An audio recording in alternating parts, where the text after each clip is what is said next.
Oba, vamos trabalhar? Vamos falar hoje sobre fluxo de caixa no consultório de psicologia. Um dos maiores desafios, né, do psicólogo clínico, aqueles que muitas vezes desistem da área da psicologia clínica somente por acreditar que não é possível ter fluxo de caixa.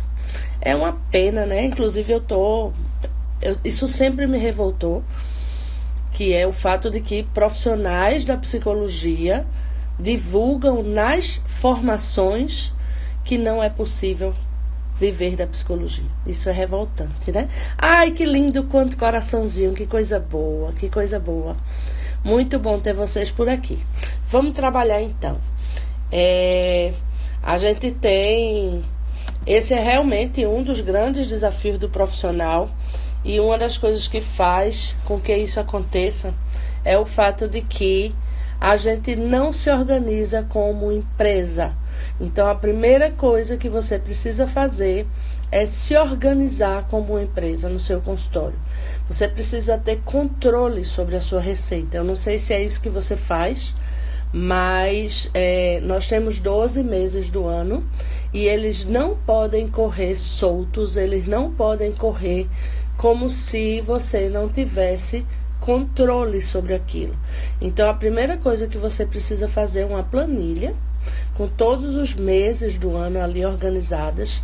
De preferência, é possível que você... seria muito bom que você tivesse também listados nessa planilha. Eu coloco isso na minha coluna, né, no campo da linha da planilha. Depois a gente vai fazer um trabalho sobre isso.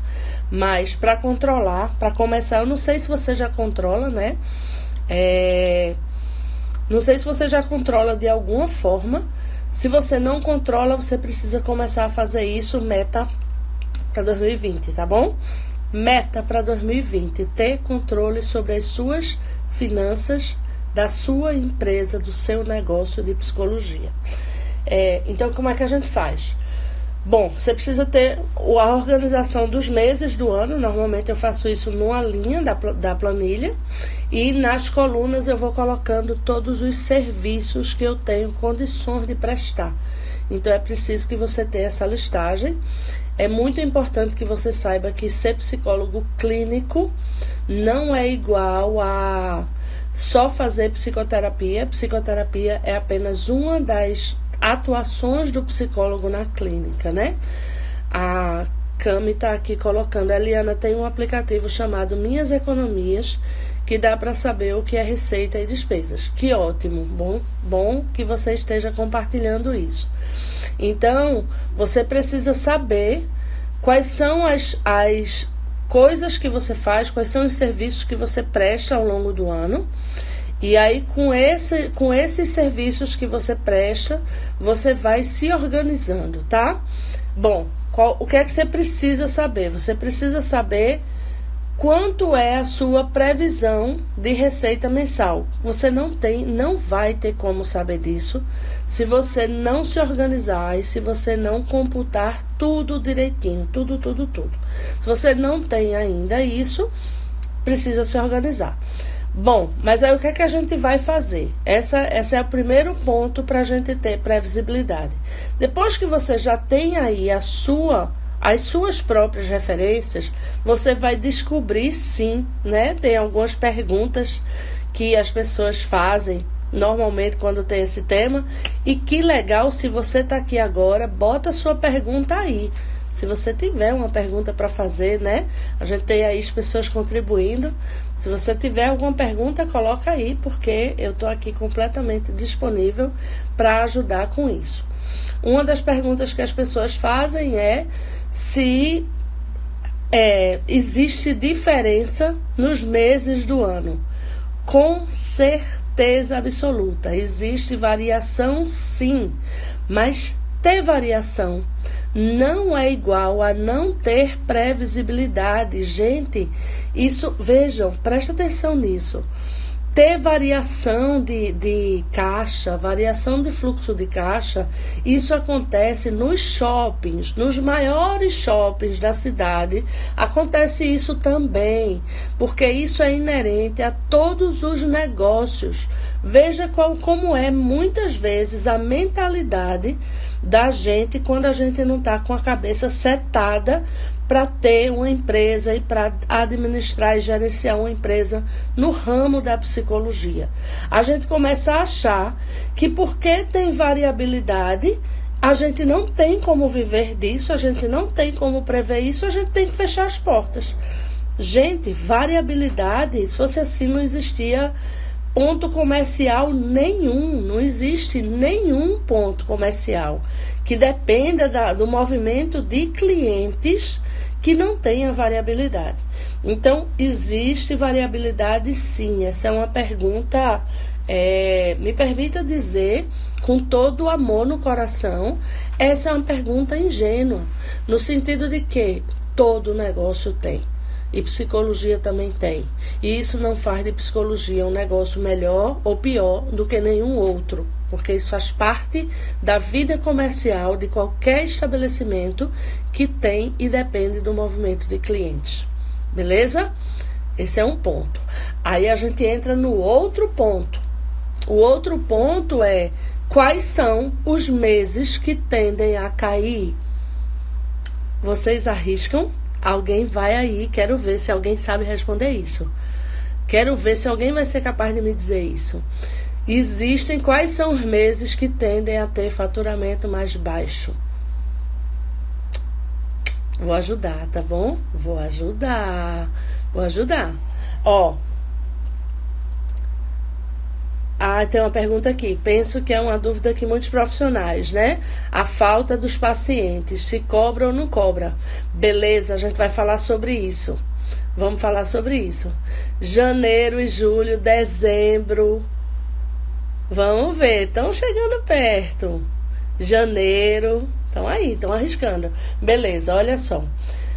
Os meses que tendem a cair são os meses de janeiro e fevereiro. E a gente precisa ter uma atenção especial aos anos em que o carnaval cai no mês de março, tá certo? Então, janeiro, fevereiro e março tendem a cair. Por quê?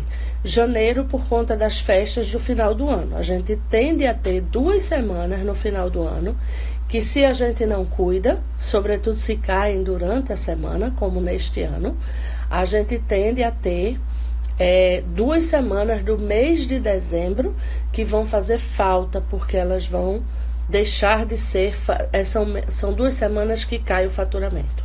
O mês de janeiro tende a cair por conta das férias. Eu não sei como é que você programa as suas férias, mas os clientes também têm a programação de férias deles. A gente vai falar sobre isso. Então, em primeiro lugar, eu estou citando para você quais são os meses que tendem a cair. Dezembro por causa das festas de final de ano, das 2 semanas. Isso depende também, deixa eu fazer aqui um parêntese, tá? Vou repetir a pergunta e vou repetir a resposta para a gente não se confundir. Olha lá. As perguntas quais são os meses do ano que tendem a cair? Depende de como você faz a sua organização de planilha, tá? No meu mundo, aqui na minha empresa, como é que funciona?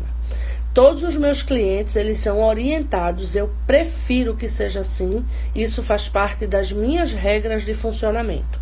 Todos os meus clientes frequentam o mês de trabalho e eles pagam sempre na primeira semana do mês seguinte.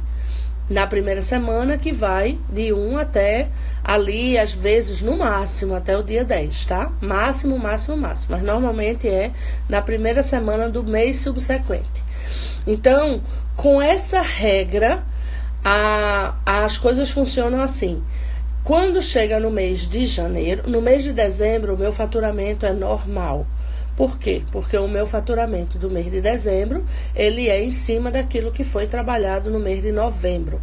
Então, eu não tenho queda de faturamento no mês de dezembro. Aí, quando chega no mês de janeiro, eu vou receber tudo aquilo que foi trabalhado no mês de dezembro. aí sim eu tendo a ter 2 semanas de diferença, e aí o mês de janeiro tende a ser um mês que cai. Junta-se a isso o fato de que no mês de janeiro alguns clientes vão tender a tirar férias. E aí você precisa saber como é que você faz em relação às suas próprias férias.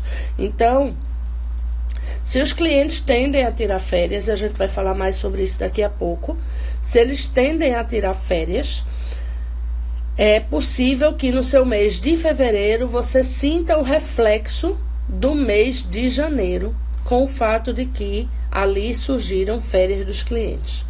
No mês de fevereiro, a gente tem normalmente o carnaval.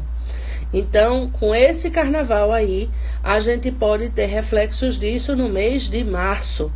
E aí, se a gente tem reflexo de fevereiro no mês de março, a gente vai, por conta do carnaval, a gente vai ter aí janeiro e fevereiro com queda de faturamento. Se o carnaval é no mês de março, a gente tende a ter aí um período maior, porque infelizmente a gente vive numa cultura em que as pessoas só começam o ano delas após o carnaval, né? Então, em função disso, às vezes a gente tem queda de faturamento no mês de março, mas via de regra é janeiro e fevereiro. Lá em julho, a gente vai ter queda de faturamento também, por conta do São João. Muitas vezes as pessoas viajam no período de São João, quando é no meio da semana. E aí, como já está muito perto de férias, os filhos já estão de férias muitas vezes, aí você tem que, não é só a falta do dia do São João, é também aquele período em que a pessoa vai e não volta porque emenda com as férias. Então, a gente tende a ter queda de faturamento em julho e em agosto, tá certo? Então, isso está muito bem pontuado. E quando a gente tem isso muito bem pontuado, o que a gente tem que fazer não é chorar, nem sofrer, porque tem queda de faturamento. O que a gente precisa fazer é contabilizar, computar que isso vai acontecer e criar aí as estratégias que são necessárias para que a gente possa ter um fluxo de caixa mais estável, tá certo? Então, esse é um ponto em que eu queria trazer para vocês. E aí, bom, quando a gente faz isso, quando a gente sabe disso, como é que a gente vai lidar, então, com esses meses que são meses de queda? Os meses de janeiro e julho, via de regra, você não tem muita alternativa, sobretudo se você não tiver lista de espera, tá certo?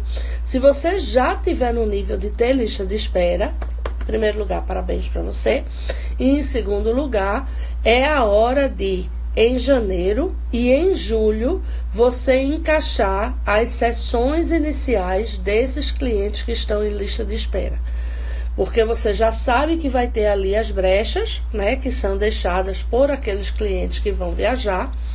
E aí você, como as pessoas estão na lista de espera, elas tendem a querer essas sessões, mesmo que elas não venham nos momentos mais oportunos da vida. Então, é um momento, você precisa ir administrando o seu fluxo para que você possa ir se organizando para encaixar. Uma outra coisa que é importante você fazer nesses períodos, quem atende criança, tá? Isso facilita muito quando você atende criança e quando você atende a idosos, por alguma razão. Eu não sei qual é a sua prática profissional, eu não sei qual é o público da sua clínica, mas quando você atende crianças, nós temos obrigação de ter contato com essas famílias. E essas famílias, elas a gente não deve, isso é uma questão de organização, a menos que seja uma coisa emergencial.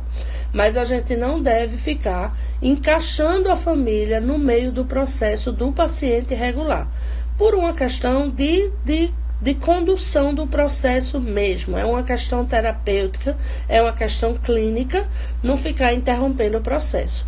Então, via de regra, nos meses de dezembro, ali para dezembro e janeiro, quando a gente vai cuidar, né? Nesses meses que vão cair muito, que é janeiro e julho, então, eu normalmente uso o mês de dezembro para fazer as sessões com os pais. Então, quando eu faço as sessões com os pais, claro que se o cliente é um cliente que tem sérios problemas financeiros, ele vai substituir a sessão do filho pela dele, tá? Isso acontece. Mas quando você atende um público que tem recurso, aí a gente já sabe que não é o ideal que isso aconteça, sobretudo porque normalmente já vai haver a interrupção natural dos meses de janeiro e julho.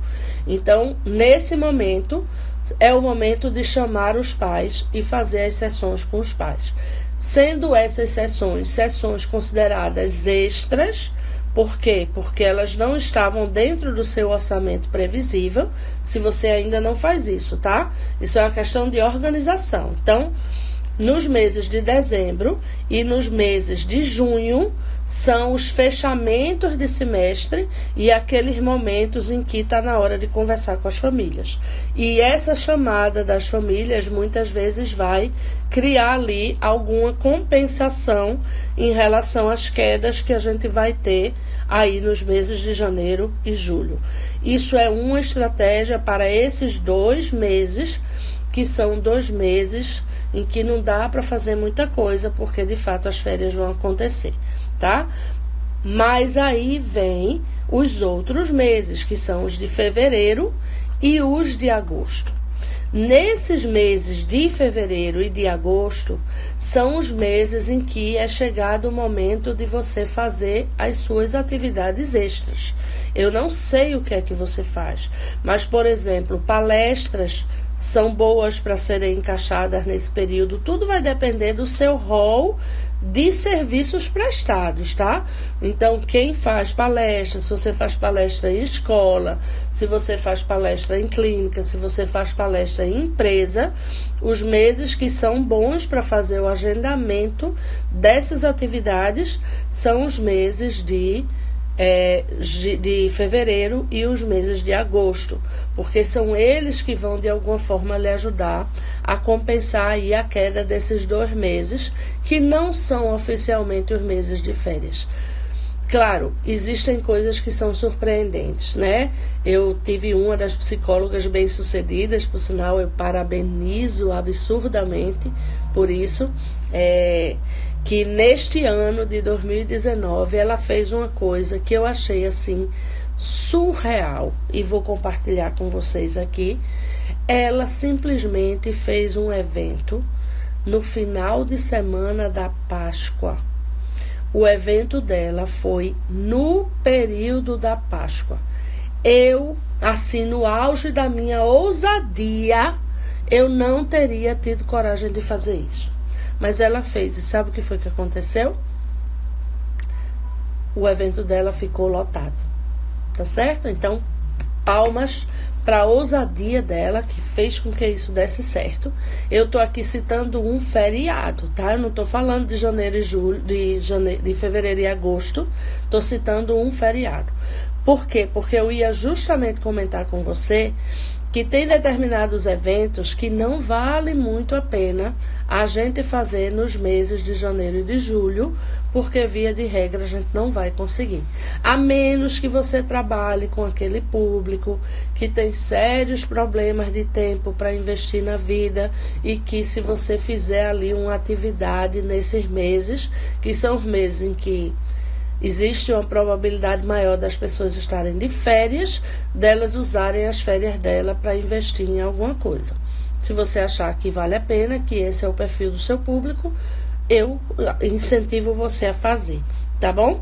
Então essa é uma das coisas que eu queria que você falasse. Ou que eu queria que você falasse, não. Essa é uma das coisas que eu queria que você se organizasse para entender. Janeiro e julho a gente respeita, tá bom? E fevereiro e agosto a gente cria atividades extras para esse período. Bom, aí você estava perguntando, alguém perguntou aí sobre como lidar com as férias dos clientes. Bom, a gente precisa ter regra. A gente está falando de uma empresa, a gente não está falando da casa da mãe Joana, combinado? Eu espero que o seu consultório não seja a casa da mãe Joana. Então, se não é, deve ter regras. Como é que funciona, por exemplo, aqui? Bom, aqui a regra é a seguinte: se um cliente chega e ele não tem 1 ano ainda comigo, quando chega o período de férias, ele não tem compromisso de férias comigo, tá certo? Isso faz parte da regra. Vamos supor que Misa Glenda entrou para ser minha cliente. E ela entrou para ser minha cliente em abril. Se ela entrou para ser minha cliente em abril, em julho ela não vai ter completado 1 ano. E em janeiro ela também não vai ter completado 1 ano ainda comigo. Portanto, eu não posso considerar que o mês de férias deva ser pago por ela, tá certo? Agora, os clientes que completam 1 ano, eles têm compromisso de férias comigo.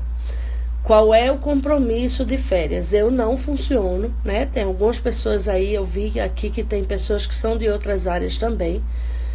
Eu ainda não cheguei nesse nível, eu não sei se eu quero chegar, tá certo? Eu não tenho essa pretensão hoje. Mas algumas pessoas que são de outras áreas, por exemplo, fisioterapia, elas consideram lá o funcionamento do estúdio. E elas cobram como, muitas vezes, academia de ginástica. E aí, se elas cobram como uma academia de ginástica, você paga um mês mesmo que seja o seu mês de férias. Termina fazendo anuidade, né? O contrato termina sendo um contrato de anuidade. E aí você paga os meses, que são meses parados, independente de qualquer coisa. Mesmo que depois você compense e faça mais sessões quando você voltar. Eu aqui não faço isso. Eu aqui só trabalho com férias quando o cliente já tem 1 ano. E aí, quando ele tem 1 ano, o que é que acontece? Eu organizo as minhas férias tirando 15 dias de cada vez. Então, eu tiro 15 dias no mês de janeiro e 15 dias no mês de julho. O que é que o cliente que já tem 1 ano faz? Esse cliente que já tem 1 ano, ele vem para 2 sessões e ele paga 2 sessões que ele não veio como sendo as sessões de férias, tá certo? Então, no final das contas, ele paga a mensalidade do mesmo jeito, mas ele não passa o mês sem frequentar. Ele frequenta 2 vezes e paga 4, tá certo? Quando já tem 1 ano, isso tudo é definido no início do processo, dentro do contrato. Se o cliente não concordar, ele não faz, ele não entra, ele não é obrigado a ser o meu cliente. Ele pode ser cliente do psicólogo que ele quiser. Ele tem total liberdade para isso. Mas uma vez que a gente decide, uma vez que ele decide que ele vai entrar de acordo com as regras do consultório. Aí como é que funciona? Se eu tiver muitos clientes que não têm 1 ano, o impacto das minhas férias vai ser maior. Se eu não tiver muitos clientes que não têm 1 ano, o impacto das férias vai ser menor. Tá certo? Agora, e se o cliente, a pergunta que você poderia estar me fazendo agora, Eliana, mas o cliente, ele viaja o mês inteiro, ele vai para a praia, e aí ele passa o mês de janeiro todo fora, ele vai pagar as 4 sessões? Não, ele vai me pagar 2 sessões. Ele vai pagar as 2 sessões que são das férias. As 2 sessões que ele não vai frequentar, ele não vai pagar. Entende? As 2 que são as férias dele, ele não vai precisar pagar por isso. Ele vai pagar somente as 2 que são das minhas férias, porque isso estava no contrato com ele. Ok? Bom, vamos lá ver o que é que a gente tem mais. E aí, olha, já que a gente está falando sobre entrar, o cliente que entra e o tempo que faz que ele está lá, é preciso que você saiba que todos os anos a gente precisa fazer a reajuste das nossas sessões. Às vezes eu tenho supervisões, né? Vou fazer supervisão com alguém e eu pergunto, como é que está a sua tabela de reajustes? Como é que você está funcionando? E a pessoa diz, não, eu estou trabalhando sem reajuste faz 5 anos. Eu digo, Misericórdia, em que planeta você vive, né? Como é que você aguenta trabalhar 5 anos sem reajuste?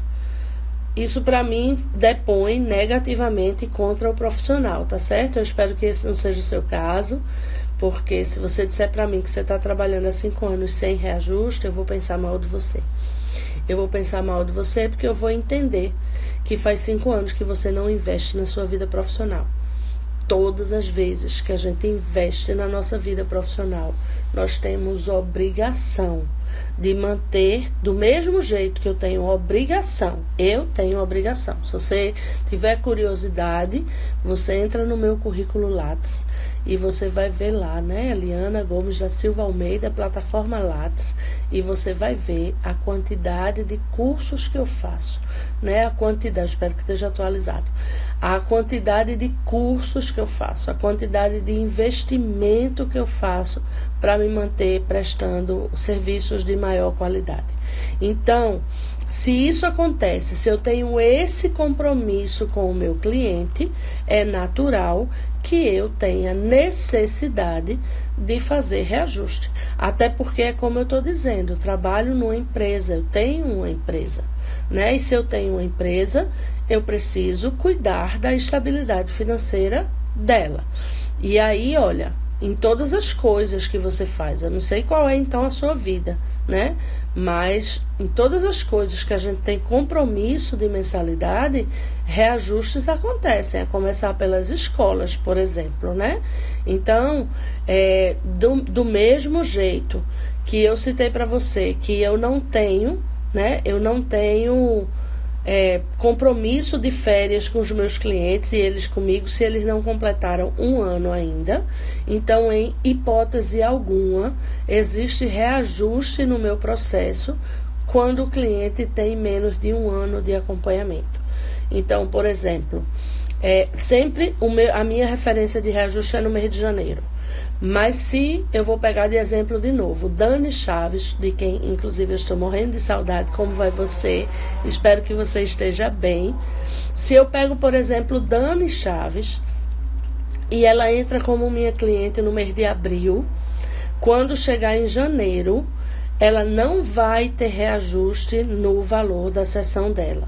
A sessão dela permanece no mesmo valor que ela entrou em abril, e assim ela vai até março.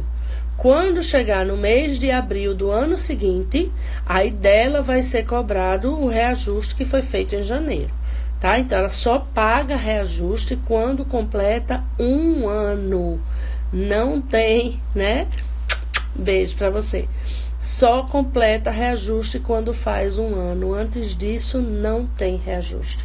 Mas não é possível virar 1, 2, muito menos 3, 4, 5 anos sem reajustar serviço, a menos que você não esteja investindo na sua vida profissional.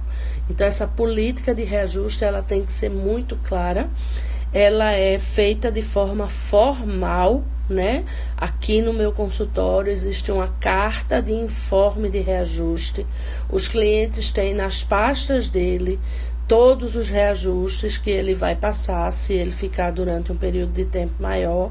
E aí você sempre tem a referência, né? A data base de fulano de tal é março, a data base do outro é fevereiro, a data base do outro é agosto. Se o cliente chegar em dezembro, ele vai pagar 1 ano com o preço do valor anterior. Tá certo? Preste atenção no que eu estou dizendo. Todo reajuste é no mês de janeiro, mas o cliente só paga reajuste quando ele completa 1 ano.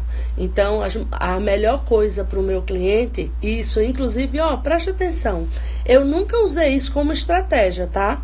Mas agora que a gente está falando sobre fluxo de caixa e aqueles meses que tem queda, às vezes o cliente chega aqui e ele diz assim, chega em outubro, vamos supor, chega em outubro, e aí ele diz, olha, eu estou querendo iniciar um processo, mas a gente já está perto do final do ano, eu vou deixar para começar em janeiro. Aí eu digo para ele, tudo bem, mas tem uma coisa, se você entrar em janeiro, você vai pagar o valor da sessão reajustado a partir de janeiro. E você tem uma vantagem enorme se você iniciar antes disso. Por quê? Porque se você entrar em janeiro, você vai pagar o ano de 2020 inteiro com o valor reajustado de janeiro. Se você entrar agora em outubro, novembro ou dezembro, você vai ter quase um ano pagando a seção pelo valor anterior, que é o valor que a gente está em vigência agora. Entende isso? Então, eu não tinha nem pensado nisso como uma estratégia, mas essa sendo a regra, isso faz com que, naturalmente, os clientes saiam daquela mania de jogar para o ano que vem, de jogar para depois do carnaval. Quando ele tem recurso para pagar o reajuste, maravilha, ele vai começar quando ele quiser, mas aí ele vai pagar o valor da seção reajustada, tá certo? Quando não, ele vai trabalhar com o valor anterior. Como lidar com as férias dos clientes, né? A gente já até falou sobre isso, mas a primeira coisa é regra. Eu tenho clientes que funcionam de forma com muita liberdade, porque eles não são presos a calendário, nem muitos são empresários, né? Tem liberdade de tempo e eles podem tirar férias quando eles quiserem, tá? Não necessariamente é o cliente que tira férias em janeiro. Eu tenho clientes que durante o ano tira férias mais de uma vez, que viaja, que passa tempos e tempos fora, mas eles sabem que aí tem duas coisas. Se o cliente, normalmente, preste atenção nisso, normalmente o cliente que tem essa liberdade de horário, ele já funciona dentro da zona de conforto dele.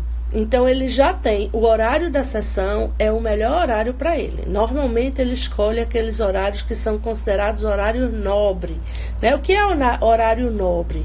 Horário nobre é você não vir na hora do trânsito, né? Não ter que vir de 5 horas da tarde, 6 horas da tarde, que você vai gastar um tempão no trânsito para se deslocar. É aquele horário em que você tem conforto de não ter que acordar cedinho. É aquele horário que às vezes o início da noite. Então, esses são considerados horários nobres. E aí, as pessoas que têm flexibilidade de horário, elas podem ter, né, mais apego ao dinheiro. E aí dizer, eu tenho flexibilidade de horário, então eu vou sair de férias, não assumo compromisso de pagamento nenhum.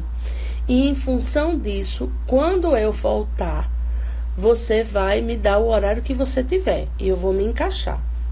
Tudo bem, se for assim. Mas o cliente que quer reservar horário, ele precisa pagar quando ele se ausenta. Tá certo? Por quê? Porque existe. Claro que tudo isso vai depender do momento da sua vida profissional. Eu estou aqui falando com você, considerando que você está se desenvolvendo. Aí você pode dizer assim, Eliana, peraí, Eliana, eu não estou nesse nível não. Calma, eu não tenho nem cliente direito, criatura. Tu tá falando do cliente pagar férias para mim, eles não querem pagar nem o valor da sessão. E aí eu digo para você o seguinte, não comece errado. Não importa em que ponto da curva você está. Defina as regras do seu ambiente. Defina as regras do seu ambiente. Se você quiser crescer, se você quiser evoluir, se você quiser construir de fato uma empresa que seja sustentável, se você esperar Marcilene, você é uma psicóloga bem-sucedida, você vai aprender muito sobre isso, tá, meu amor? Vou ter o maior prazer de ajudar você. Se você não começar de forma organizada, não vai ser quando você tiver com sua agenda lotada que você vai conseguir fazer isso, ok? Preste atenção, salve esta dica, porque essa dica é preciosa. Uma coisa que eu sempre disse e que agora eu vou brincar com você e lhe convidar a dizer também. Quando eu era estudante de psicologia, há mais de 20 anos atrás, eu dizia assim, ninguém me conhece, mas eu tenho um nome a zelar. E esse nome é zelado por mim mesma antes de ser zelado por qualquer outra pessoa. Então eu já iniciei com regras. E eu sugiro a você que não importa qual seja o seu tamanho, não importa quantos clientes você tenha, comece de forma organizada. Defina suas regras. Não cresça como uma favela. Porque se você crescer como favela, depois você vai ter muita dificuldade de organizar as coisas. Ou você organiza agora, ou você vai se atrapalhar depois. Tá bom?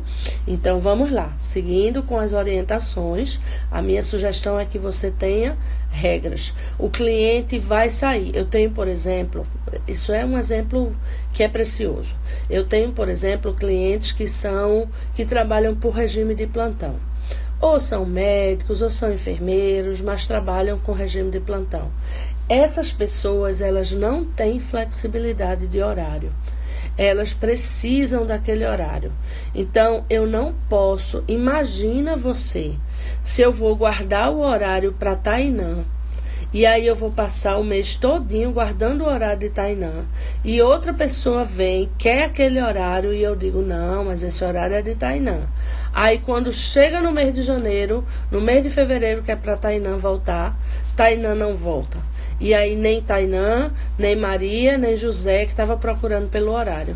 Não dá, gente. Eu não tenho como guardar horário da pessoa que saiu e não guardou o horário dela. Quem tem que se preocupar em guardar o horário é o cliente.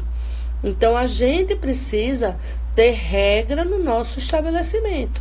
Senão, cada cliente vai fazer do jeito que quer. Depois, a gente ainda corre aquele risco desagradabilíssimo, que é de dizer assim, comigo foi assim, com o outro foi de outro jeito, mas comigo aconteceu assim. Não, acontece igual para todo mundo. Agora, preste atenção, eu tenho clientes que pagam valores de sessão diferentes, tá? Por quê? Porque, dependendo de quando eles entraram, eles vão entrar com o valor reajustado de janeiro. E qual é a sua política de reajuste, Eliana? Já voltando um pouquinho, tá? Voltei um pouquinho para acrescentar um ponto. Qual é a política de reajuste? A política de reajuste é que cliente nenhum, em hipótese alguma, cliente meu paga mais do que 10% de reajuste. Em hipótese alguma. Agora, quando chega no mês de janeiro, eu olho para o ano anterior e eu avalio quanto eu investi em capacitação durante aquele ano. E aí, dependendo de quanto eu investi, eu faço o reajuste do valor da minha sessão, que vai entrar em vigor para os clientes novos. E aí os clientes novos, eles vão pagar o valor que eu tenho hoje. E isso é muito claro para mim. Mas Tainã já era minha cliente. E a minha sessão subiu mais de 10%. Porque o meu investimento no ano anterior foi gigante. E como foi gigante, eu reajustei mais do que 10% para o valor da minha sessão. Mas Tainã não vai pagar mais de 10%, porque ela já é cliente antiga. Então, os clientes que são mais antigos, eles tendem a pagar um valor menor, porque esse valor é o valor de quando eles entraram, tá certo? Eles não vão receber reajuste de mais de 10% nunca. Agora, o cliente novo, ele entra com o valor que eu calculei para ser o valor reajustado daquele ano. Faz sentido isso para vocês? Entenderam como é que funciona? Porque um dos desafios, que a gente não vai entrar nele agora, é fazer a avaliação de quanto deve custar a sua sessão. E a sua sessão, ela tem tudo a ver com o quanto você investiu para que você possa fazer a cobrança dela. Né? Às vezes eu conto isso para o pessoal que é da minha mentoria. Eu tinha uma colega uma vez que me perguntou assim, Eliana, quanto é que tu está cobrando na sessão? Eu não vou me lembrar agora qual era na época, acho que na época era 250. E aí ela disse assim, como? Como que tu tem um cliente que te paga isso? Os meus não pagam mais do que R$60. Quando eles vêm pagar R$60, eles já pagam reclamando. Eu digo, como é que tu consegue cobrar 250? Eu disse, amiga, dá uma olhadinha no teu currículo. e vê quando foi a última vez que tu investiu na tua formação. Porque os clientes, eles vão pagar, se você não souber quanto você vai cobrar, eles vão pagar o quanto você se acha valendo. Quanto é que você acha que você está valendo? Você está passando isso para o seu cliente. Então, quando ela vai olhar para o investimento que ela estava fazendo no trabalho dela, ela reconheceu que realmente fazia muito tempo que ela não estava investindo em capacitação. Ela não estava investindo em formação. Ela tinha feito um mestrado, nessa época da conversa, ela tinha feito um mestrado já fazia quase 10 anos. Acho que fazia uns 8 anos que ela tinha concluído o mestrado. E esse tinha sido o último investimento em carreira que ela tinha feito. Como é que ela podia querer que alguém pagasse a ela, né, quanto ela estava querendo receber? Quando a gente quer receber melhor, a gente precisa receber melhor. Eu estou fazendo um trocadilho, tá? Quando a gente quer receber melhor financeiramente, a gente recebe melhor o nosso cliente. A gente presta serviço de mais qualidade. A gente investe mais naquilo que a gente vai oferecer para eles. Essa é a maneira que você tem. Isso é um dos elementos, mas não é o tema da nossa conversa de hoje. Então, voltando ao assunto em relação a como lidar com as férias dos clientes, a gente precisa ter regra. Se o cliente tiver flexibilidade de horário, ele sai sem pagar as férias. Mas isso não é férias de janeiro e julho. Eu estou falando de férias. As férias de janeiro e julho eu já citei para você no começo dessa live. Agora eu estou falando do cliente que vai sair de férias fora de época prevista, né? Para as minhas próprias férias. Aí, se ele tem flexibilidade de horário, ele sai sem pagar nada. E ele corre o risco de, quando ele voltar, ele ficar no horário que tiver disponível, se tiver horário disponível.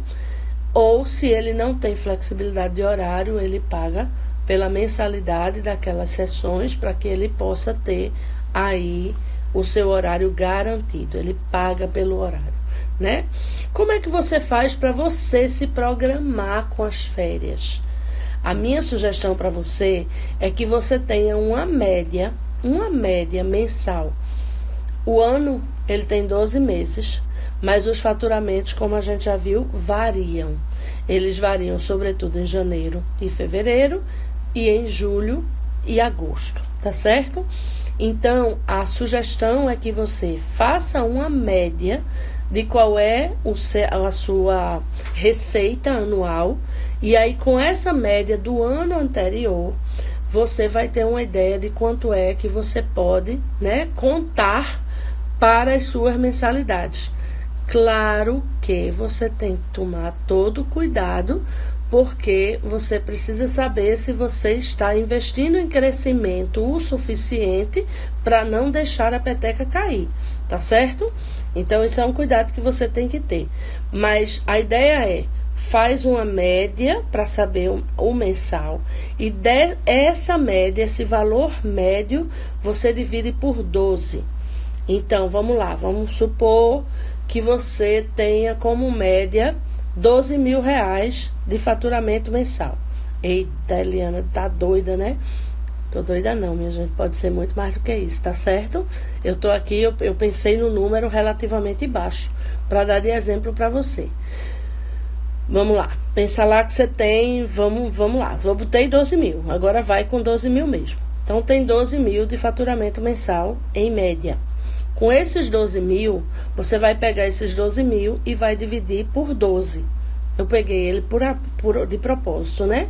Aí você vai ter R$1.000 mensal, como sendo o 1.000 que você vai guardar para as suas férias, tá certo? Isso é o funcionamento adequado, isso é o funcionamento certo, isso é o funcionamento ideal. Aí você vai lá e separa aquele percentual, aquela fatia, e aquela fatia é a que você vai usar nas suas férias. Por quê? Porque imprevistos podem acontecer. E se imprevistos acontecerem, é esperado que você tenha esse valor. Eu não estou falando aqui de controle financeiro da vida. Se a gente estivesse falando de controle financeiro da vida, a complexidade da conversa teria que ser muito maior do que essa. A gente não tem aqui, num contexto de uma live, a oportunidade de falar sobre isso. Mas em termos mínimos e básicos em relação a como se programar para as férias, é ter uma ideia do faturamento mensal e desse faturamento mensal fazer a retirada de 12 avos, né? Divide ali por 12 e faz essa retirada como sendo a retirada que vai pagar as suas férias aí no período que você escolhe para tirar férias, tá bom? Bom, eu acho como... Não, tem uma pergunta ainda. A pergunta foi enviada pela minha colega Renata Bahia Vanderlei. Como lidar com as faltas justificadas? Se você tiver mais alguma pergunta, joga aí, tá? Eu mandei nos meus grupos de WhatsApp e também mandei no grupo de Telegram. E algumas pessoas mandaram para mim perguntas. Então, eu tenho aqui todas as perguntas anotadas que foram feitas por você. Essa não pode faltar, foi feita por Renata Bahia. Como lidar com as faltas justificadas? As faltas justificadas, elas precisam ser cuidadas, né? Bom, o cliente precisa saber que quando ele desmarca a sessão com menos de 48 horas de antecedência, ele é responsável pelo pagamento daquela sessão. Isso é regra. Se ele desmarca com menos de 48, se ele desmarca com mais de 48 horas de antecedência, ele é liberado completamente do pagamento da sessão. Isso é regra básica de funcionamento. Agora, como é que acontece na prática? Na prática, você avalia o perfil do seu cliente. Quando o cliente não tem perfil de falta, quando de fato foi uma coisa assim completamente fora do padrão dele, você faz uma flexibilidade maior e um esforço maior para que você... Bom, a gente vai falar sobre questão de saúde, tá? A gente faz um esforço maior para que a gente possa fazer a reposição dessa sessão que está perdida. Quando o cliente não tem perfil de falta, tá? Se for uma questão de saúde, de qualquer maneira, você precisa saber qual é o perfil do cliente. Existem pessoas e compromissos. Eu já tive cliente adolescente que compartilhou comigo a informação, né, de forma bem tranquila, bem espontânea, que ela desmarcava as sessões quando ela queria comprar alguma coisa. Então, por exemplo, uma vez ela comentou comigo: na semana passada eu não vim porque eu fui comprar meu tênis. E aí ela disse que ela tinha pedido um tênis para a mãe tinha dito que não tinha dinheiro, mas que se ela faltasse a sessão de terapia, ela comprava o tênis para ela. E essa era uma prática desta cliente, tá certo? Estou dizendo isso para vocês porque é muito importante que a gente saiba o que é que motiva nossos clientes a faltar muitas vezes. E é por isso que é tão importante que a gente tenha regras. Veja que coisa confortável. Eu tenho a necessidade de compra, eu estou sem dinheiro, aí eu vou e cancelo com a minha terapeuta, porque aí eu uso o dinheiro para fazer essa compra que eu estou precisando. Isso é malandragem do ponto de vista clínico, né? Isso não é ético da parte do cliente. E você, como empresa, você como gestora do seu negócio, da sua clínica, você não pode compactuar com isso, tá? Então, existem regras. Você vai olhando, você vai olhando qual é o perfil do seu cliente, mas você tem que ter a sua regra estabelecida. Quando a cliente está faltando muito, de forma justificada, mas está faltando muito, eu tenho todos os registros, óbvio, de todas as sessões, então eu chamo a família e converso com ela. E digo, olha, é o seguinte, eu estou percebendo que está havendo uma constância de faltas justificadas, né? Eu estou percebendo que com muita frequência vocês cancelam uma sessão. E aí a gente tem duas alternativas.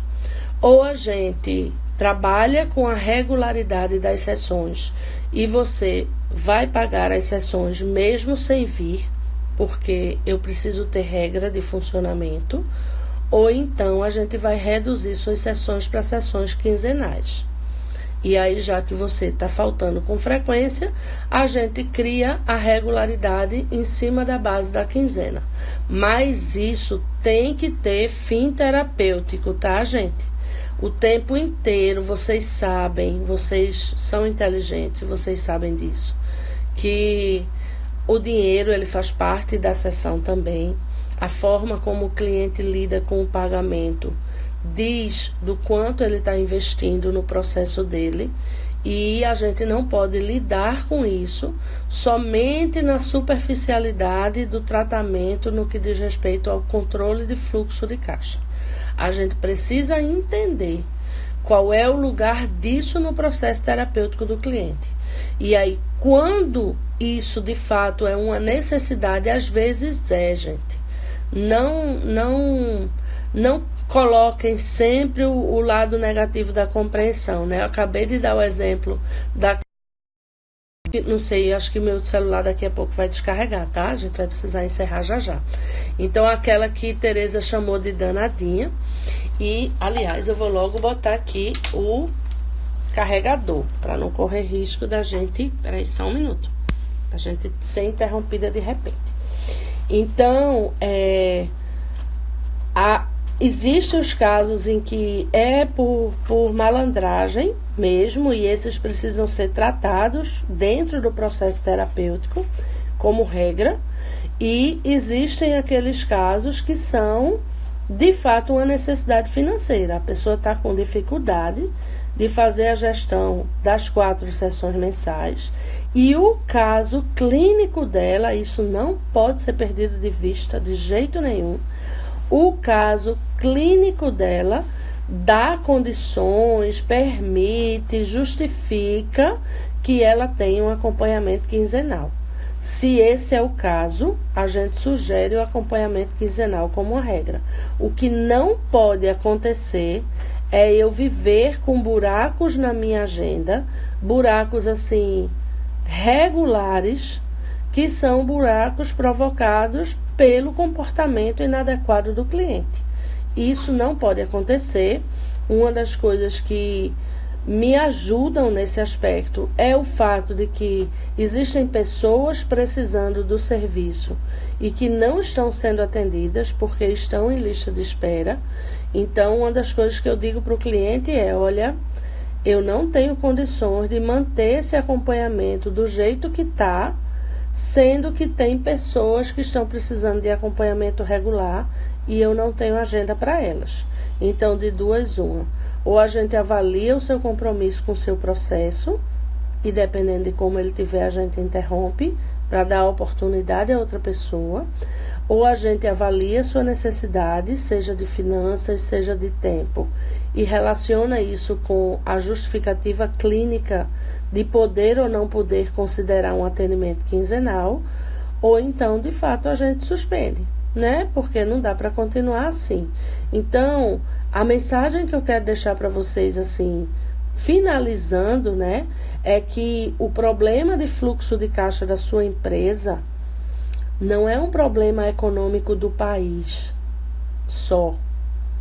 O problema de fluxo de caixa da sua empresa, em grande parte dos casos, eu sou capaz de ousar e seria capaz de apostar, inclusive, que grande parte disso é em função da má gestão da própria empresa, tá? É a falta de regras claras, é a dificuldade de lidar com um contrato terapêutico que seja muito bem estabelecido, que a pessoa entenda que ela tem um negócio e que ela precisa fazer a gestão desse negócio de uma forma regular, que o cliente entenda que ele não está num espaço que é isento de regras, que ele entra num contrato terapêutico porque ali existem caminhos que precisam ser trilhados, e existem regras, e existem compromissos dos dois lados, né? A gente não falou aqui sobre inadimplência, não entrou como uma pergunta, seria uma pergunta relevante, né? Se seu problema de fluxo de caixa estável é por conta de inadimplência dos clientes, aí você tem ainda mais um problema de gestão. Nós não podemos operar com inadimplência. A inadimplência não pode fazer parte do nosso negócio de uma forma regular. E aí, voltando ali para o que a colega tinha perguntado em relação à situação de saúde, a gente precisa saber como é que é essa questão de saúde. Dor de cabeça é considerado saúde, dor de barriga é considerado problema de saúde. Às vezes, alguns problemas de saúde são justificativas falsas para faltas planejadas, tá? Então, é preciso que você esteja muito atenta a qual é o perfil do seu cliente em relação a isso. E aí, voltando para o assunto, né? Se o seu problema de fluxo de caixa passa por questões ligadas à inadimplência, você está com problema de gestão.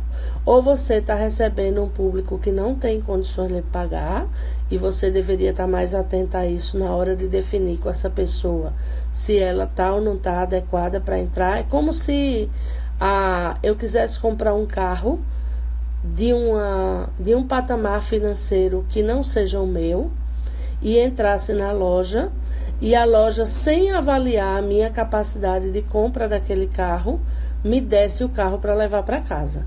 Então, a gente precisa entender que existe uma estratificação socioeconômica. Essa estratificação socioeconômica é natural, ela não precisa passar por culpa, não é? Se eu tenho lojas no shopping que não me cabem, que eu não entro lá, que eu não vou comprar lá porque eu não tenho dinheiro. Se existem bolsas, sapatos e carros que eu não compro, viagens que eu não faço, coisas que eu não posso fazer porque eu não tenho dinheiro, não há nada de errado em entender que existem pessoas que não têm condições de serem minhas clientes, porque elas não têm recurso financeiro para isso. E aí, se elas não têm, e eu não negociei com elas em relação a isso, e eu aceitei, ela está numa condição de desorganização em relação ao processo. Ela precisa entrar num processo em que ela tenha condições de arcar com as sessões para que ela possa trabalhar terapeuticamente numa base mais regular. Entende? Então, tudo isso precisa ser levado em consideração e você precisa entender que um controle de fluxo de caixa na clínica psicológica é um desafio de gestão. Não é uma questão que está fora do seu controle. Não é uma questão que você tem que contar com a sorte. Não é uma questão que é a psicologia que vai explicar isso, e porque as pessoas não valorizam a psicologia, e porque o fluxo é inconstante e ninguém pode viver, não é nada disso. Tudo é uma questão de gestão do seu negócio. E não importa se você está começando agora. E não importa se você ainda tem poucos clientes. Se você começar errado, você vai ter problemas para o resto da vida. Tá bom? Então, a gente precisa encerrar porque já está me informando aqui que a gente só tem 1 minuto e 47 segundos e a gente precisa encerrar. A gente não falou sobre palestras, não deu tempo de falar, mas eu garanto para você que as palestras, elas precisam ser pensadas de uma forma mais complexa. Se forem palestras simples para a escola, por exemplo, você calcula com base na sua hora, tá? Quanto custa a sua hora? X. Aí você vai para a palestra e diz, olha, a minha hora custa X. Se a palestra for de 2 horas, é 2 vezes X, com o percentual que você acrescenta pelo deslocamento. Se não for para uma escola, se não for uma palestra simples, se for um treinamento, aí vai da capacitação que você teve para fazer ele. Eu já cobrei em treinamento R$19 mil, tá bom? E esse não é o valor da minha hora ainda, porque isso depende de qual era o treinamento, qual era o número de pessoas, qual era o tipo de atividade que você ia fazer, qual era o material que você ia utilizar. tá bom? 30 minutos restantes e agora eu vou encerrar. Um beijo bem grande, me segue lá no Telegram, tá? O link tá na bio. Se você não tá me seguindo, tá perdendo áudios diários importantíssimos. Um beijo pra você e até a próxima live. Na próxima quinta, 20 horas, outra live. Vem comigo, tá? Quero ver você por aqui. Beijo! Bota coraçãozinho, tem 14 segundos de coraçãozinho. Vai pra eu me sentir amada. Vai, vai.